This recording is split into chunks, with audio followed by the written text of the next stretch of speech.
Siguiendo con el tema del sistema nervioso, vamos a pasar a conocer otros conceptos básicos que son necesarios para poder interpretar la fisiología del mismo.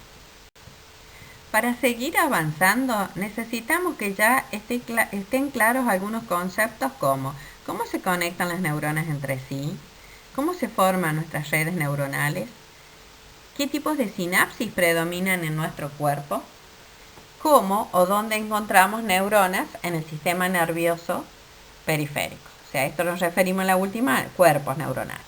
Bien, ahora vamos a pasar a revisar esos conceptos para poder seguir avanzando. Bien, pasamos a contestar las primeras preguntas que nos estábamos haciendo.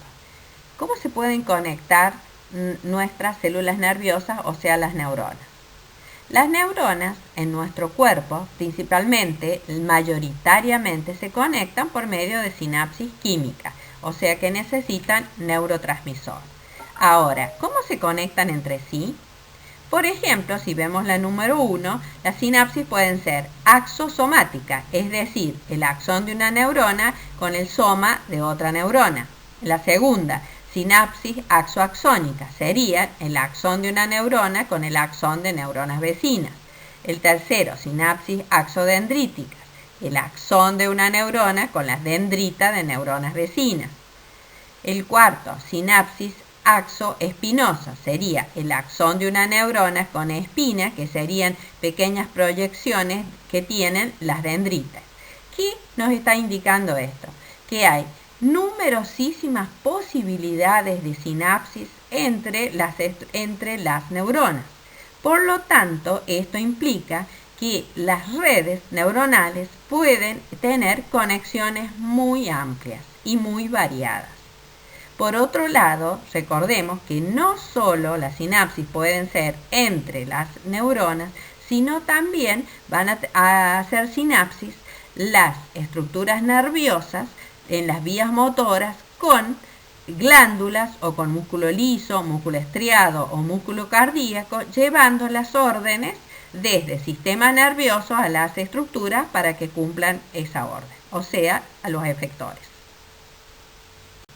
Por lo tanto, ahora, si volvemos a un esquema que ya lo vimos en el primer video, nosotros tenemos que hay dos caminos que va a recorrer la información nerviosa. Un camino sensitivo, que va a ser desde un estímulo que es captado por un receptor y viaja por las fibras sensitivas hacia el sistema nervioso central, donde encontrará respuesta.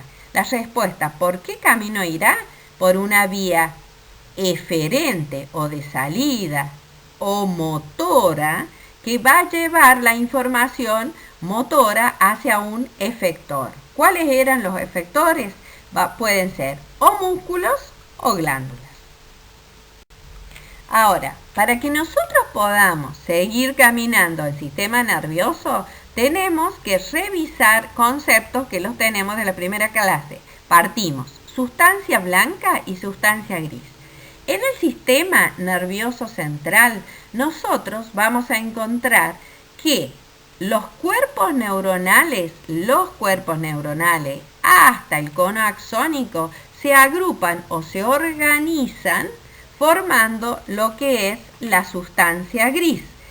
En el caso del cerebro, como podemos ver, un pequeño corte en la parte inferior derecha está en el borde, o sea, la corteza externa, la sustancia gris, mientras que la sustancia blanca es interna.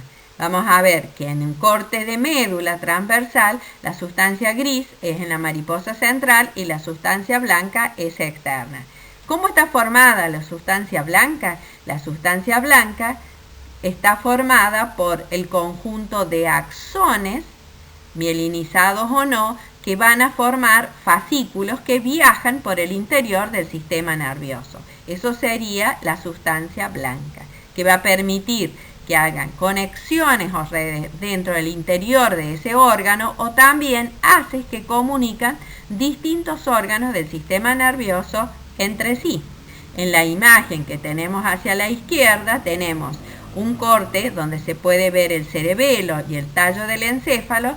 En el cerebelo, al igual que en el cerebro, la corteza es periférica y la sustancia es periférica, o sea, la corteza, la sustancia gris es periférica y la sustancia blanca es central. Bien, sigamos revisando conceptos. ¿Qué es un núcleo? Sería un conjunto de cuerpos neuronales que están dentro del sistema nervioso central. En este caso no hay envolturas de tejido conectivo, no lo necesita. ¿Qué sería un ganglio? Un ganglio sería ese conjunto de cuerpos neuronales que está por fuera del sistema nervioso central y en este caso sí necesita estar aislado, separado por tejido conectivo. Ustedes pueden ver ganglios. En este caso, en una imagen que está a la derecha, este es un corte de médula espinal y a ambos lados del corte de médula espinal ustedes pueden ver en la salida los ganglios, llamados ganglios espinales, que están a ambos lados. O sea, estos serían esas estructuras donde hay cuerpos neuronales. Veamos qué era un nervio y la diferencia con los haces o vías. Haces o vías sería un conjunto de axones, ¿sí?, que van a estar aislados por tejido conectivo formando un fascículo en el caso de un nervio. Y esos conjuntos de axones sin tener envolturas de tejido conectivo son los haces o vías que van a comunicar órganos del sistema nervioso entre sí. Ustedes tienen en la imagen hacia la izquierda, tienen un fascículo donde se ve claramente la envoltura de tejido conectivo que los rodea, incluso se puede ver en el centro un vaso sanguíneo, y a su vez tienen el corte de la parte inferior de la médula espinal. Esto es un corte, ¿verdad?, de una médula espinal de una persona, y ustedes pueden ver claramente cómo se ven la salida de los nervios raquídeos en la parte terminal de la médula. Ahí pueden ver, esto sería para tener alguna idea de las dimensiones de lo que serían los nervios raquídeos. Bien, nosotros acabamos de ver un corte de médula espinal y a ambos lados de la médula espinal podemos ver ganglios que están en el camino de la raíz sensitiva que va a formar parte del nervio raquídeo. Ahora, las ramas ventrales de casi todos los nervios raquídeos, excepto los que están formando parte de los nervios torácicos, se subdividen y forman redes nerviosas. Esas redes se las llama plexos. Entonces, cada nervio individualmente que surge de un plexo va a tener las fibras que van a inervar una determinada región. Nosotros podemos identificar 4 pares principales de plexos nerviosos, que son el cervical, el braquial, el lumbar y el sacro. Ahora, vamos a ver las cubiertas que tiene el sistema nervioso central, es decir, que tanto el encéfalo en su contorno totalmente y la médula espinal están revestidos por envolturas que se llaman meninges. Las meninges están formadas por envolturas de tejido, básicamente tejido conectivo. Así van a tener desde afuera hacia adentro, la primera envoltura se llama dura madre y está formada por tejido conectivo denso tapizada por mesotelio. Yendo hacia el interior tenemos la aracnoides, que es una lámina de tejido conectivo que está tapizada por mesotelio y a su vez presenta trabéculas que la unen a la pía madre. Entre la pía madre y la aracnoides hay un espacio que se denomina espacio subaracnoideo y es por el lugar por donde circula el líquido cefalorraquídeo. Por último, y en íntimo contacto con el tejido nervioso, tenemos la pía madre, que es una membrana muy vascularizada de tejido conectivo y en la superficie también tiene mesotelio. Bien, acá en esta imagen simplemente la podemos ver con mayor aumento cómo se disponen las capas. Nosotros tenemos, bueno, lo primero, el cuero cabelludo, claramente el hueso plano, donde se puede ver su estructura. Después tenemos la dura madre, que sería la capa más externa, el espacio subdural, o sea, que el espacio que queda entre la dura madre y la aracnoides, la membrana aracnoide, que en este caso tiene un color celeste.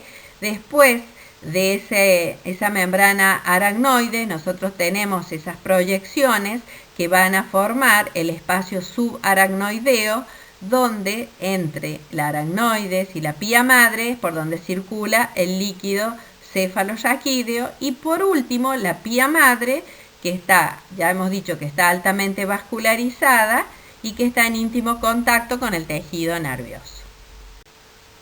Bien, esta imagen nos permite que ustedes visualicen y puedan incorporar cómo el líquido cefalorraquídeo viaja por el espacio subaracnoideo a lo largo de todo el sistema nervioso central. Si ustedes se fijan, lo podemos ver, está todo en color violeta en la imagen de la derecha, sería indicando todos los lugares por donde nosotros podemos encontrar líquido cefalorraquídeo. Por otro lado, también pueden ver cómo el líquido cefalorraquídeo lo tenemos en el encéfalo ya a ambos lados o a ambos hemisferios cerebrales en la parte interna. Ya vamos a ver por qué. Ahora, ya ustedes tienen el concepto de que hay 3 capas, de que el líquido viaja por el espacio subaracnoideo, o sea, entre la aracnoides y pía madre. Ahora también es muy interesante que ustedes puedan apreciar que está con el número 4 la presencia de vellosidades aracnoideas. ¿Sí? Ustedes por otro lado pueden ver que la dura madre, o sea, la capa más externa, en algunos lugares tiene una hoja parietal y una hoja visceral. Esta sería una de las denominaciones que ustedes pueden encontrar a esta dura madre, que se abre en 2 hojas. ¿Y qué nosotros encontramos en el interior de esto? Un seno venoso. A este seno venoso llegan estas vellosidades de la aracnoides. ¿Qué es lo que nos permite esto? De esa manera, el exceso o el flujo del líquido cefalorraquídeo puede ser drenado o volcado en el sistema venoso, y de esa manera se controla el volumen del líquido cefalorraquídeo. Siguiendo con esta estructura, ustedes pueden ver que ese líquido cefalorraquídeo, que como ya dijimos, circula por unas cavidades que las vamos a ver a continuación, y el espacio subaracnoideo, que rodea totalmente al sistema nervioso central. Por otro lado, vimos que hay vellosidades aracnoideas, que son como protrusiones que tiene la aracnoides en el sistema venoso. A su vez vemos que esas protrusiones que tienen, o vellosidades hacia la luz del seno venoso, están fuertemente o totalmente tapizadas por un epitelio, es decir, que el líquido cefalorraquídeo está totalmente separado de lo que es la sangre, o sea, totalmente separado por un endotelio. ¿Esto qué nos está diciendo? El líquido cefalorraquídeo se separa. No obstante, desde esas vellosidades se vuelca líquido hacia el seno venoso. Esto es importante, ya que si no tuvieran este tipo de proyecciones, que son las vellosidades, y que el líquido cefalorraquídeo pudiera volcarse de estas estructuras, produciría una acumulación de líquido cefalorraquídeo, y que lleva a lo que se conoce como hidrocefalia, que es la acumulación de líquido cefalorraquídeo en las cavidades. Bien, ahora vimos que el líquido cefalorraquídeo, ¿por dónde circula? Ahora sabemos que circula por el espacio subaracnoideo. Veamos qué pasa, porque también dijimos que estaba por el interior del sistema nervioso, en cavidades. Esas cavidades se llaman ventrículos. ¿Cuántos ventrículos tenemos? Tenemos 4 ventrículos. El primer y segundo ventrículo, que están en ambos hemisferios cerebrales. El tercer ventrículo está en el diencéfalo. Y el cuarto ventrículo está entre bulbo y protuberancia por un lado y cerebelo. Pasamos a ver ahora las imágenes. Entonces, nosotros tenemos 2 ventrículos laterales que serían el primero y el segundo, que se comunican por el agujero de Monro con el tercer ventrículo o ventrículo medio.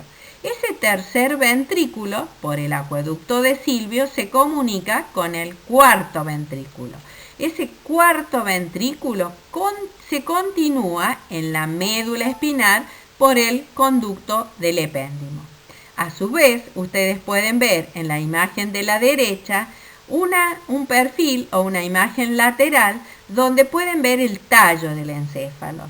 Esto, en el tallo del encéfalo, entre bulbo y protuberancia y cerebelo, es donde se ubica el cuarto ventrículo.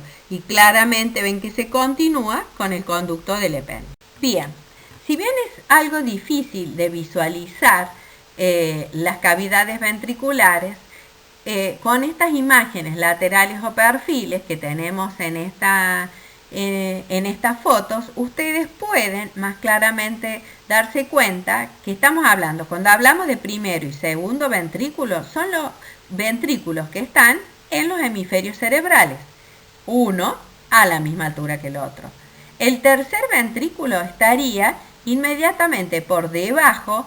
Imagínense, por debajo del cerebro, estamos a la altura del diencéfalo, el tercer ventrículo.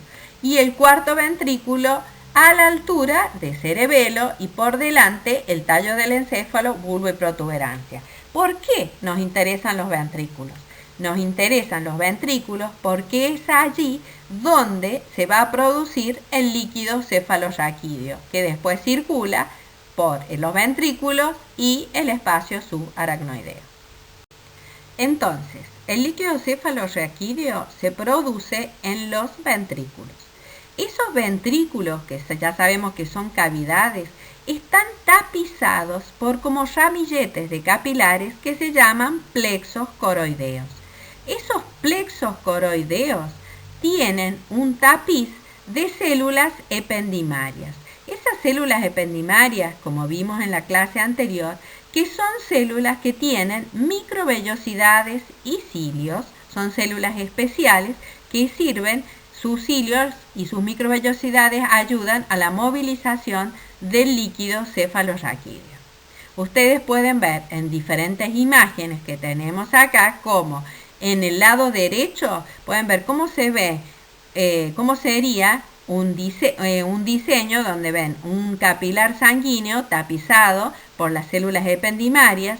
En la imagen inferior pueden ver cómo se ven histológicamente los vasos sanguíneos rodeados y tapizadas por las células ependimarias. Y en las imágenes que tienen hacia el lado izquierdo, aunque de colores muy claros, pueden ver el endotelio y las células ependimarias, o sea, ese endotelio que forman los plexos coroideos. Vamos a pasar a ver cómo sería la formación del líquido cefalorraquídeo. Ahora, ¿cómo se realiza la producción del líquido cefalorraquídeo? El líquido cefalorraquídeo, parte de los componentes provienen de la sangre y parte de los componentes son producidos por las células ependimarias. Es decir, que las células ependimarias permiten o dejan pasar selectivamente los componentes de la sangre que necesitan. Y, a su vez, las células ependimarias producen los otros componentes. Se puede decir que el líquido cefalorraquídeo es un producto de exudación, de que deja pasar desde la sangre, y transudación, ¿sí? Es un producto de exudación y transudación. Ahora, ustedes pueden observar, si algo aprendieron de histología, cómo claramente las células ependimarias no solo tienen microvellosidades y cilios que permiten batir o mover el líquido cefalorraquídeo, sino también tienen especializaciones como las uniones estrechas que unen fuertemente las células entre sí, y eso permite que la selección de lo que llega al líquido cefalorraquídeo sea altamente especializado, solo lo que necesita.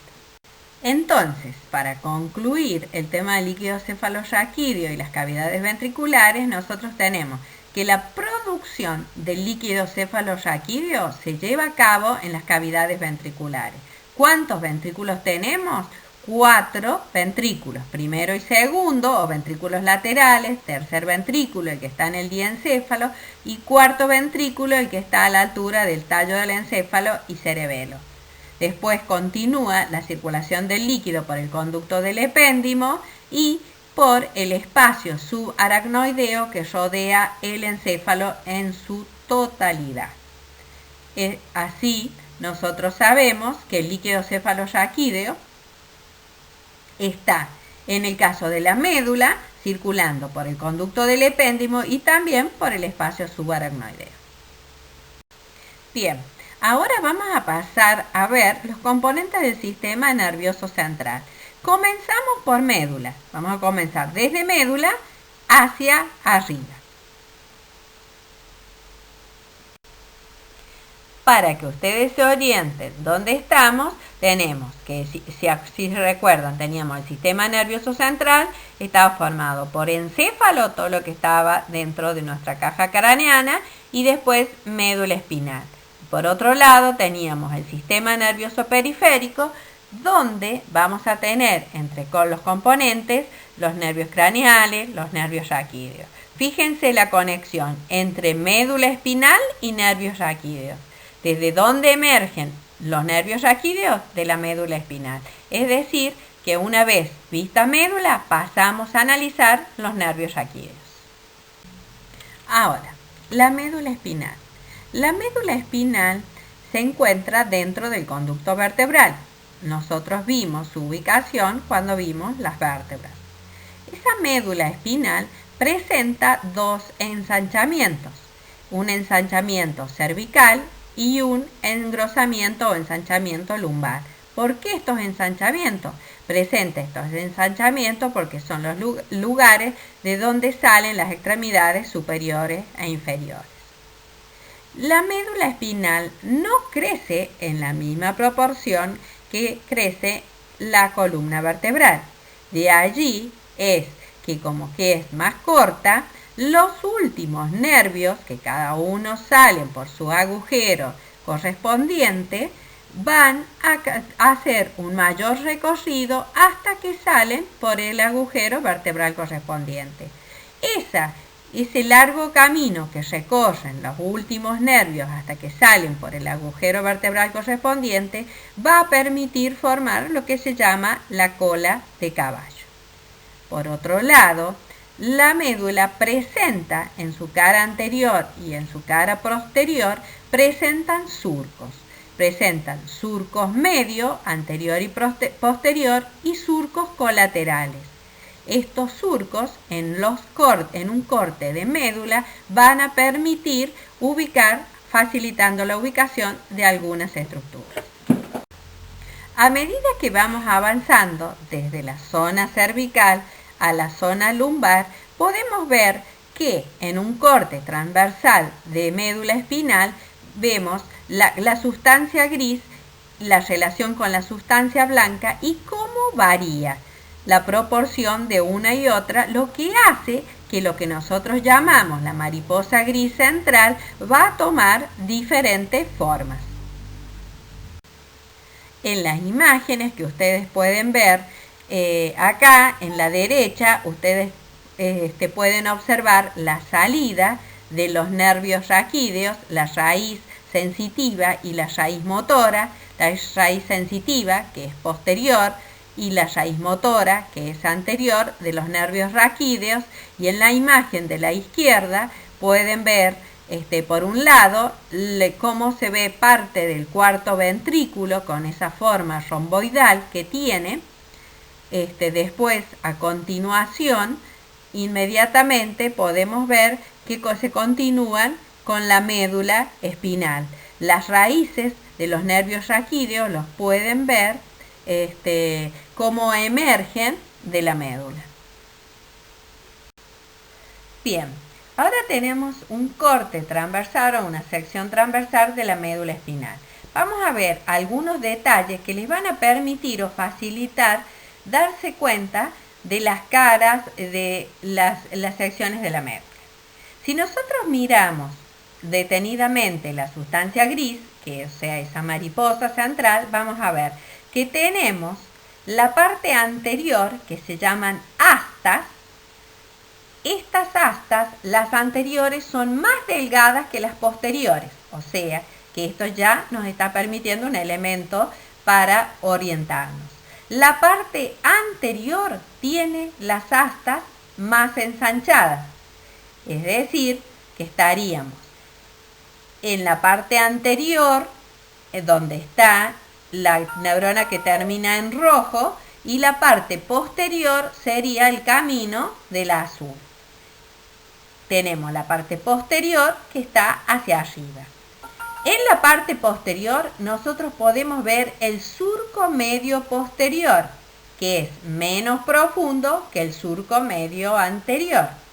Por otro lado, los surcos colaterales posteriores son bien marcados. Ahí ya tenemos otra diferencia entre la parte anterior y posterior del corte de médula. Por otro lado, en la parte central de la médula, en la sustancia gris, está el conducto del epéndimo. ¿Qué otros elementos tenemos? Ya sabemos que las astas más delgadas son las posteriores y están hacia arriba, las astas de mayor tamaño son las anteriores y están hacia abajo, y en la parte media entre el asta anterior y posterior se encuentran las astas laterales, astas grises laterales de la médula. O sea que en un corte de médula nosotros vamos a encontrar en general 3 astas. Las anteriores, que son motoras, las laterales, que son simpáticas del sistema nervioso autónomo, y las posteriores, que son las astas sensitivas. Entonces, a manera de ejercicio para que ustedes se orienten, fíjense, este es un corte transversal de la sección de la médula en la zona torácica. Vemos en la parte central el conducto, ahora veamos las astas, cuál es la parte posterior y cuál es la anterior. Verán que no es tan fácil porque en esta zona estamos viendo que las astas posteriores no son tan delgadas como normalmente están dibujadas. Las astas que están hacia abajo son las astas anteriores, que son las más ensanchadas. Las astas que están hacia arriba son las astas posteriores, o sea, las sensitivas. Por otro lado, otro elemento que nos permite identificar son los surcos medios. Fíjense que el surco anterior es mucho más profundo que el surco posterior. Y acá los surcos colaterales no son tan claros. Ahora, siguiendo el estudio de la anatomía interna de la médula, otra cosa de la que aún no hemos hablado es de los cordones. Nosotros tenemos que ubicar, ya hemos dicho, la parte posterior y la parte anterior. Acá está dibujada la parte anterior hacia abajo. Veamos entonces qué hay en esos cordones.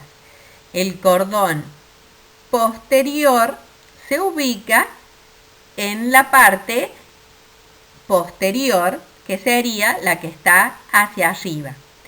En esos lugares vamos a ver que se ubican los haces de Gold, que es el central, y los haces de Burdach, que son los laterales. Posteriormente veremos a quienes pertenecen esos haces, que son haces sensitivos, que están en la parte, ahora los vemos a dónde se ubica. Veamos en la parte anterior, o sea, entre las astas anteriores. Entre las astas anteriores van a estar lo que está pintado de rojo, que son el haz piramidal directo, a ambos lados del surco medio anterior. y los haces piramidales cruzados, también pintados de rojo, que se ubican en los cordones laterales, o sea, entre el asta anterior y posterior. También tenemos haces como por ejemplo el espino talámico anterior, que sería el de verde, que son en verde intenso, que están a ambos lados del haz piramidal directo. Es así que tenemos que en la parte de los cordones anteriores vamos a tener haces o vías motoras. En los cordones, en la parte posterior, vamos a tener vías o haces sensitivos. Mientras que en los cordones laterales podemos tener haces sensitivos y haces motores. Es así como tenemos una primera aproximación de cómo es la organización en un corte transversal de médula espinal. Ahora, ¿cómo se forma un nervio raquídeo? Primero nos ubicamos la raíz anterior y la raíz posterior. ¿Por qué nos interesa esto?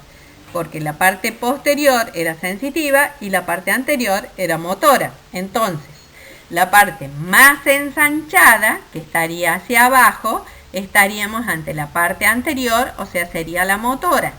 Y las astas más delgadas, que están hacia arriba, serían las sensitivas. Y no se olviden que otro detalle que ayuda es que el surco medio posterior es mucho más unido, mientras que el surco medio anterior es abierto. Pasamos ahora a ver cuáles serían las raíces. Si nosotros tomamos la línea continua que avanza hasta el ganglio sensitivo, ahí estaría el cuerpo neuronal. Esa fibra sensitiva sigue hasta el asta posterior por donde entra. Ahí estaríamos ante la raíz sensitiva del nervio raquídeo. Veamos ahora la raíz motora, que como es de esperar, los cuerpos neuronales están en las astas anteriores de la médula, en las astas anteriores grises de la médula. Esta línea continua va a dirigirse directamente a acompañar a la raíz sensitiva. Y nos queda una sola raíz, la raíz simpática. La raíz simpática que nace del asta lateral de la médula. Esta línea punteada llega hasta un ganglio simpático que está a ambos lados de la columna vertebral. Ustedes podrán ver en el ganglio simpático donde hay, como si fuera una llavecita, y un circulito. Esta es la forma de indicar que hay una sinapsis. Posteriormente, después de esa sinapsis, la raíz continúa y va a formar parte del nervio raquídeo. Así tenemos que los nervios raquídeos son mixtos y tienen tres raíces: una raíz sensitiva, una raíz motora y una raíz simpática. Entonces, los nervios raquídeos tienen tres raíces. Esas tres raíces van a ser sensitiva, motora y mixta. Por lo tanto, los nervios raquídeos son nervios mixtos. Tenemos que los nervios raquídeos, son 31 pares, porque salen a ambos lados de la columna vertebral. O sea, salen de ambos lados de la médula espinal, por lo tanto. Son 8 pares de nervios cervicales, 12 pares de nervios dorsales o torácicos, 5 pares de nervios lumbares, 5 pares de nervio sacro y un par cosíqueo. Ahora, ¿cuál es la función de la médula espinal? La médula espinal es un órgano que sirve para conducir a la información tanto en sentido ascendente, o sea sensitivo, como en sentido descendente, o para integrar ambos lados del cuerpo, y también es capaz de elaborar respuesta por sí mismo por medio del arco reflejo. Entonces, la capacidad de la médula capacidad para responder por sí misma está mediada por medio del arco reflejo. Pasemos a ver cuáles serían las partes de estas estructuras. Ante un estímulo, como podemos ver en la imagen hacia la derecha, un estímulo es captado por un receptor. Ese receptor va a actuar de transductor y va a viajar, transductor que le va a entregar esa otra forma de energía a la fibra sensitiva, que va a viajar por la fibra sensitiva del nervio raquídeo hacia la médula espinal. En la médula espinal, esa fibra sensitiva va a hacer sinapsis con una fibra motora, que serían las que están de color marroncito.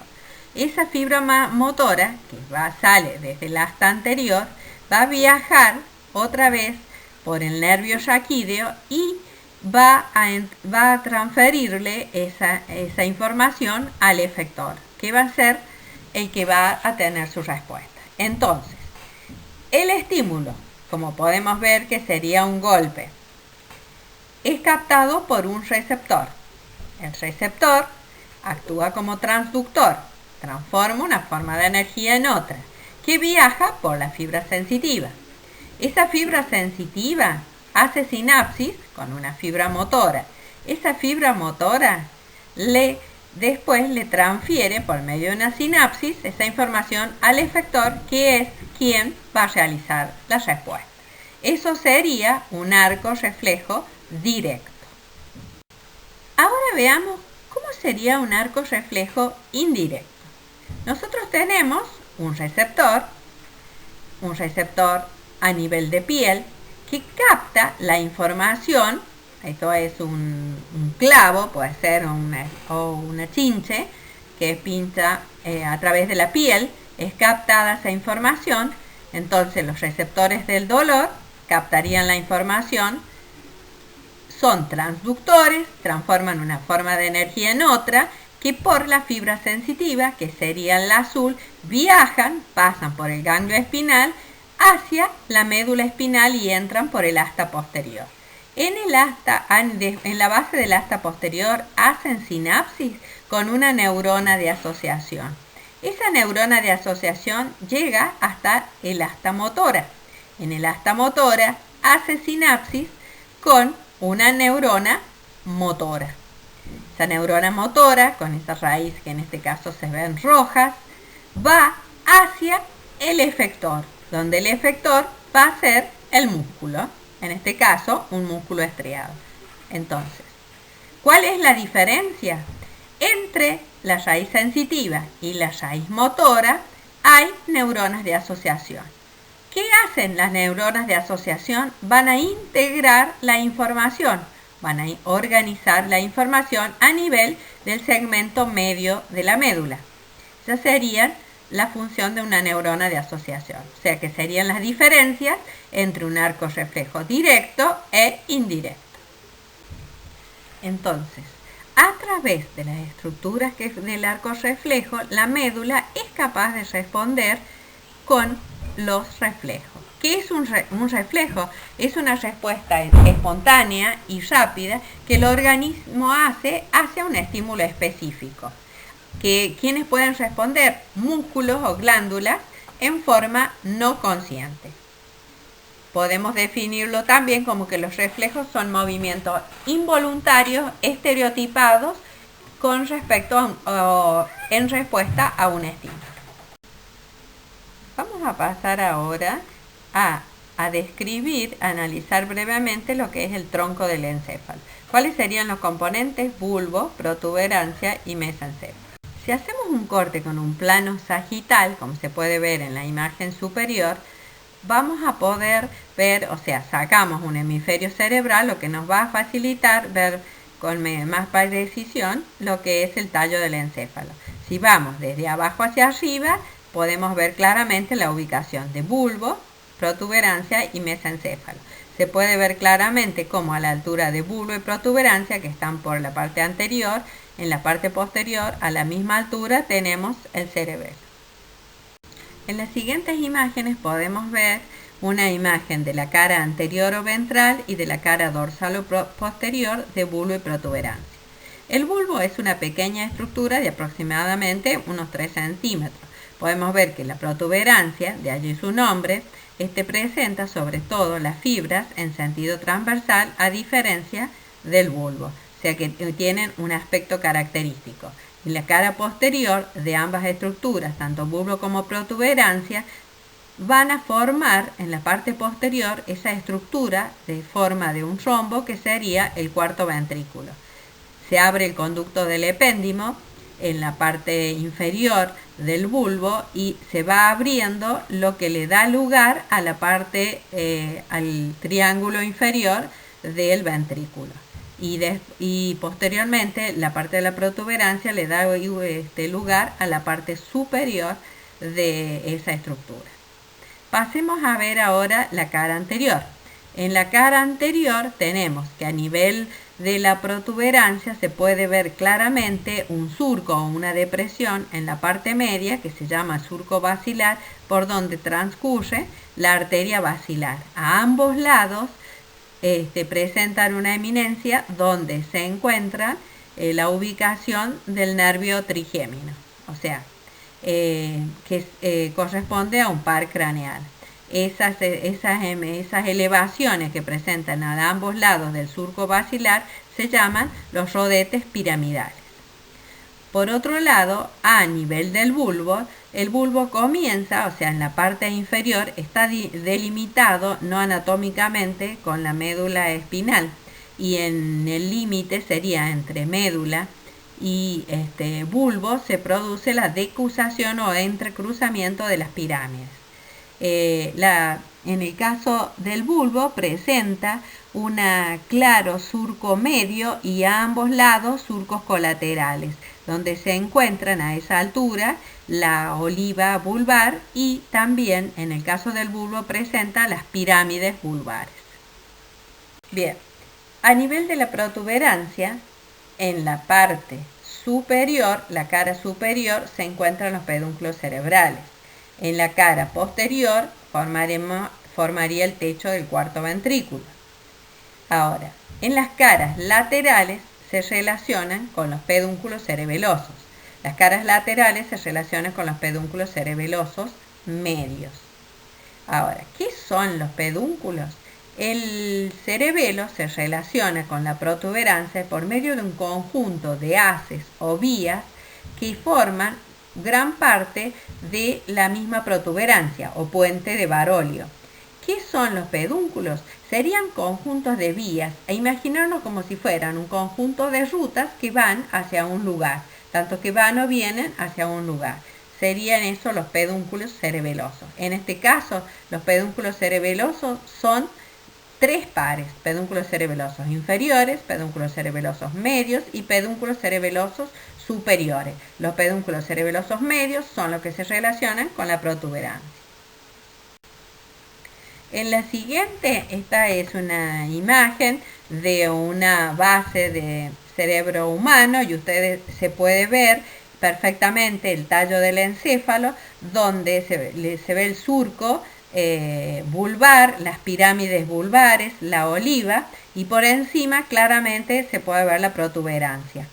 Ahora, entre el límite entre bulbo y protuberancia se ven claramente cómo salen los raíces de los nervios craneales, tanto en los costados, a ambos costados de la oliva vulvar, y también en el límite entre bulbo y protuberancia se ven la salida de raíces de los nervios craneales, al igual que se ve a ambos costados del rodete piramidal de la protuberancia el nervio trigémino.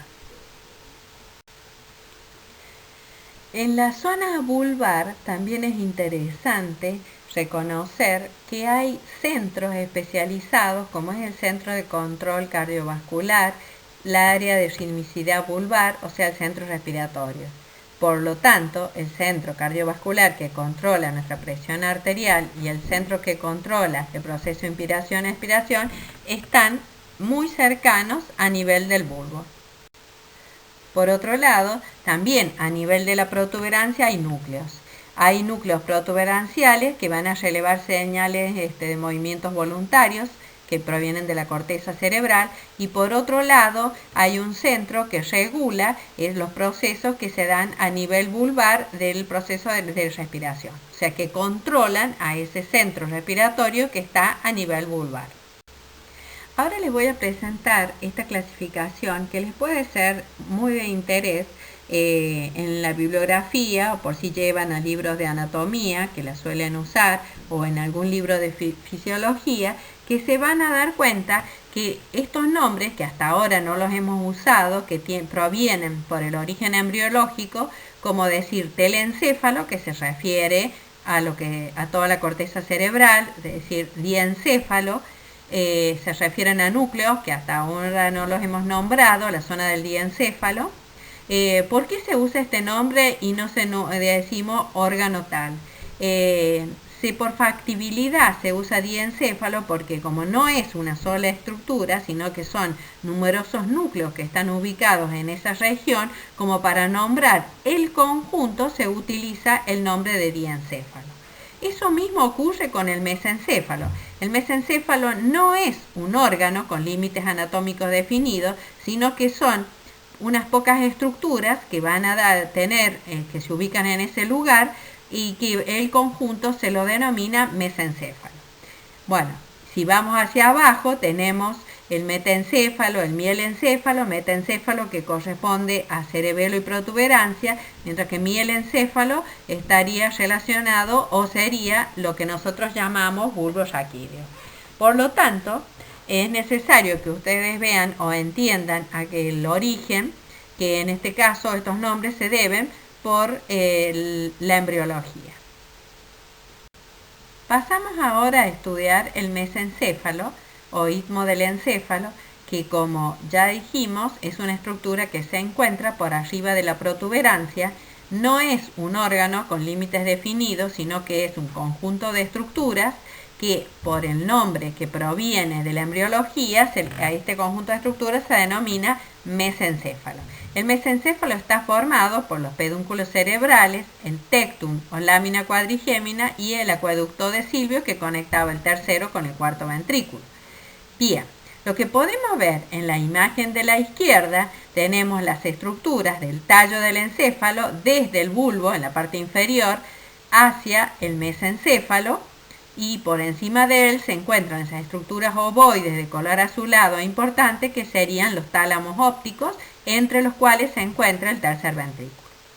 Si ustedes se fijan, debajo de los tálamos, esas grandes estructuras, tenemos en la parte posterior 4 estructuras ovoides, y esos están indicados como colículos o tubérculos cuadrigéminos.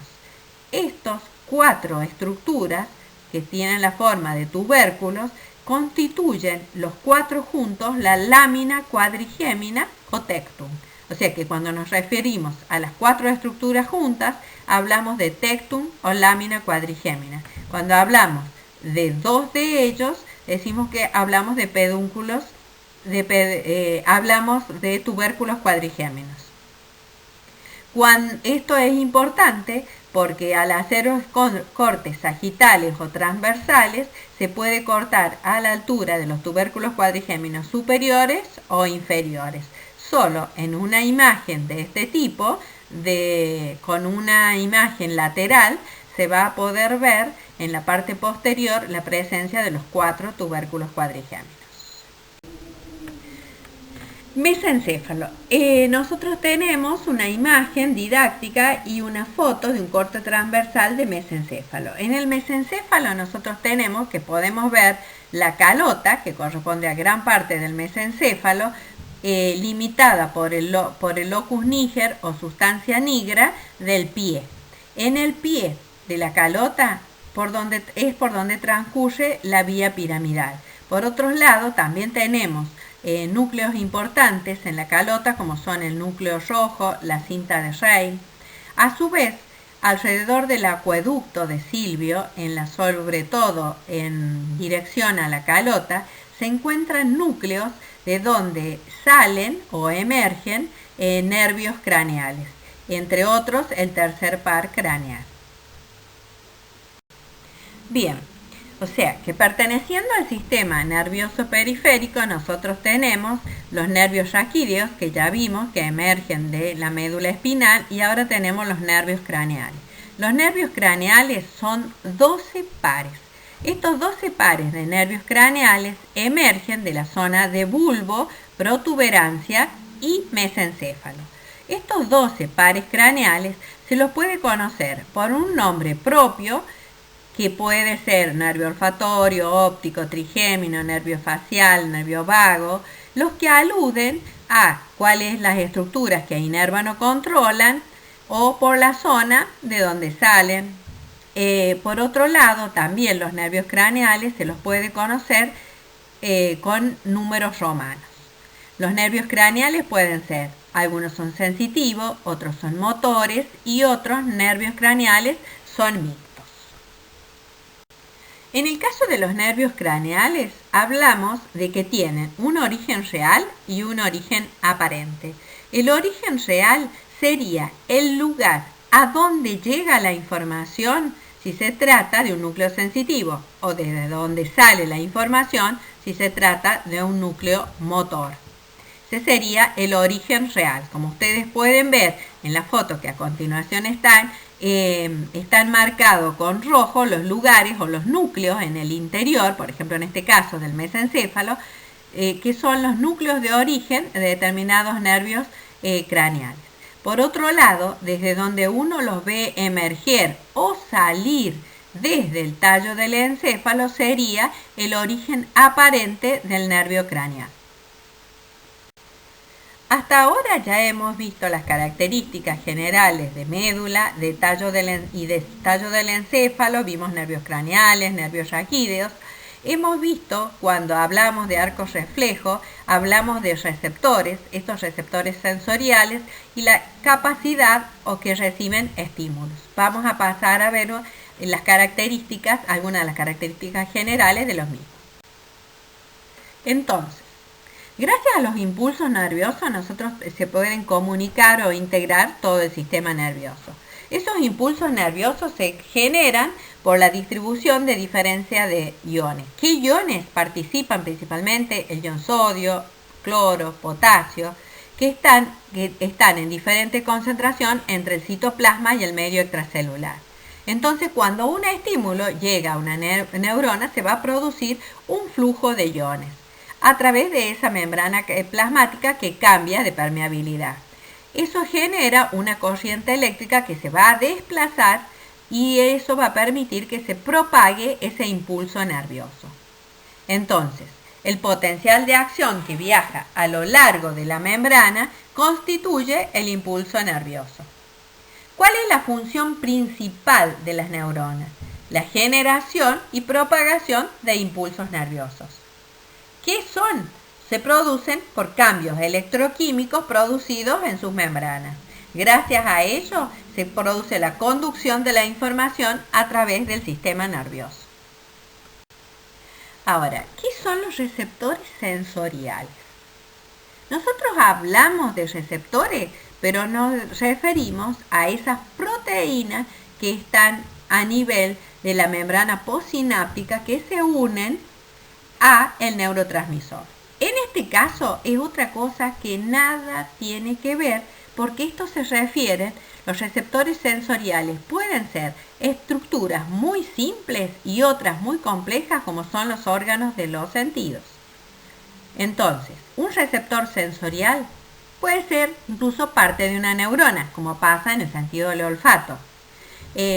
Pueden ser células muy altamente especializadas que pueden, de esta manera, ¿qué van a hacer? Se van a actuar como transductores, es decir, que van a transformar una forma de energía en otra que pueda viajar a través de la fibra nerviosa.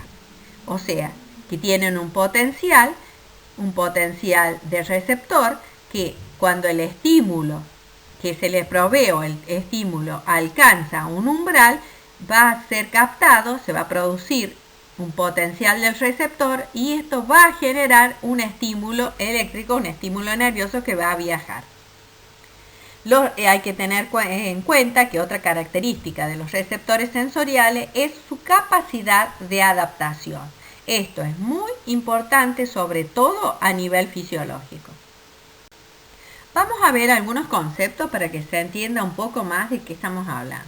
Entonces, los receptores sensoriales son estructuras que van a detectar condiciones físicas o químicas del ambiente y las van a transmitir.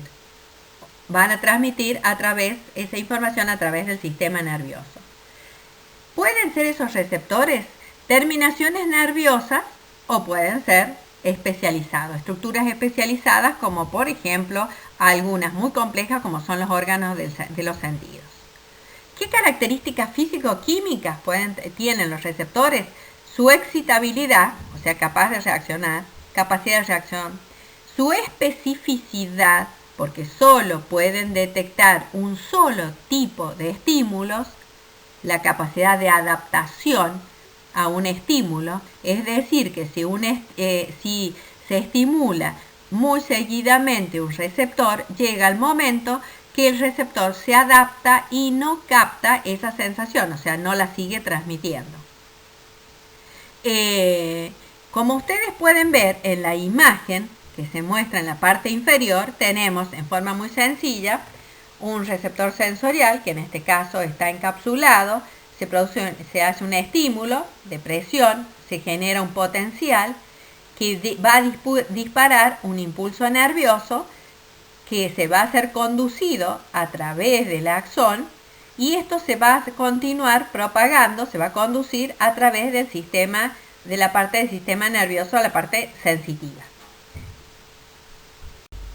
Entonces, estos receptores sensoriales, que ya hemos dicho que tienen algunas propiedades, pueden ser de diferentes características. Por ejemplo, si miramos en los globos que están del lado izquierdo, tenemos que pueden clasificarse en exteroreceptores e interoreceptores.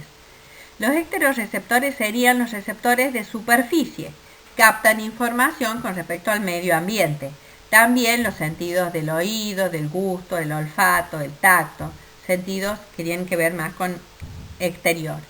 Los interoceptores, receptores que están a nivel respiratorio, a nivel digestivo, a nivel de las vísceras.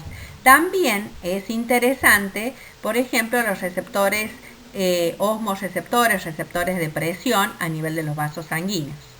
Ahora, tenemos los propioceptores. Estos están ubicados a nivel de músculos, de articulaciones, nos permiten que continuamente nuestro sistema nervioso se está informando del estado de contracción de los músculos o del estado de tensión de los tendones. También se están informando del tono muscular o el estado o la postura del cuerpo. Por otro lado, otro gran grupo serían los nociceptores, que están repartidos por todo el organismo y son los receptores del dolor. Esta información, la información de dolor es información de alarma, es una señal de alarma del cuerpo, de alerta. De esa forma el organismo es una forma que tiene de detectar una alteración y que a nivel del sistema nervioso va a producir una respuesta. Entonces, esos receptores sensoriales, que son células nerviosas especializadas que van a captar estímulos y lo van a transformar en impulsos nerviosos, o sea que son los famosos transductores. De acuerdo a la naturaleza del estímulo, por ejemplo, pueden ser mecanorreceptores, termorreceptores, quimioreceptores, fotorreceptores, nociceptores. Entonces sería una clasificación de acuerdo al tipo de estímulo que pueden percibir. Ahora, si integramos un poco esta información, nosotros hemos visto que tenemos receptores sensoriales que se pueden encontrar, que pueden estar detectando información que tiene que ver con el medio ambiente, información desde nuestro medio interno. Así tienen el ejemplo, por ejemplo, los receptores de piel, los receptores que pueden estar a nivel del intestino. Todos ellos van a llevar la información hacia el sistema nervioso central. O sea, desde el sistema nervioso periférico, por las raíces o fibras sensitivas, van a llegar hasta la médula y de ahí van a ascender hasta el lugar donde esa información puede ser captada, interpretada y tendrán una respuesta. ¿Por dónde viajan? Todo depende del lugar donde fue captada la información, o sea, desde el lugar donde estuvo el receptor.